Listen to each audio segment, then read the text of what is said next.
ঠান্ডা ঠান্ডা iced coffee. হ্যাঁ, কোল্ড কফি না, আজকের ভিডিওটা হলো আইসড কফি নিয়ে।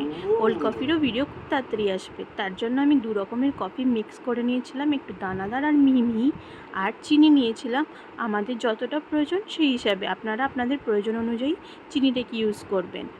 আর তার সাথে দু গ্লাস জলকে গরম করতে দিয়ে তার সাথে চিনিটাকে অ্যাড করে আমি এলাচ অ্যাড করেছিলাম দুটো। হ্যাঁ, এই এলাচটাই আমাদেরকে স্টারবাকস বা যে কোনো বড় ক্যাফেটেরিয়ার মতন কফির ফ্লেভারটা পেতে হেল্প করে। তারপরে কফিটাকে অ্যাড করে ভালো রকমভাবে ফুটিয়ে নিতে হবে। ফুটিয়ে নেওয়ার পর একটা বোল বা গ্লাসে কফিটাকে ঢেলে নিয়ে একটু ঠান্ডা করে ডিপ ফ্রিজে ট্রান্সফার করে দেব। ডিপ ফ্রিজে 1 থেকে 2 ঘন্টা রাখার পর কফিটা যখন ঠান্ডা হয়ে যাবে তার সাথে চাই আমাদের চিল্ড দুধ আর ফ্রেশ ক্রিম।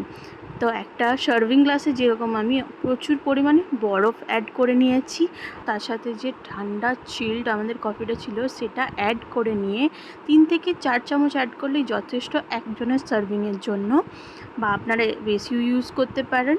তার সাথে ফ্রেশ ক্রিম দিয়ে উপর থেকে চিল্ড দুধ অ্যাড করে রেডি আমাদের ঠান্ডা ঠান্ডা আইসড কফি। তো আমরা তো এই গরমে খুবই এনজয় করেছি এই আইসড কফিটা। আর এই যে কফির মিশ্রণটা দেখালাম সেটা আরও বিভিন্নভাবে ইউজ করতে পারো। তোমরাও ট্রাই করে জানিও আর মাম্মাকে তাড়াতাড়ি ফলো করে নাও। Bye bye.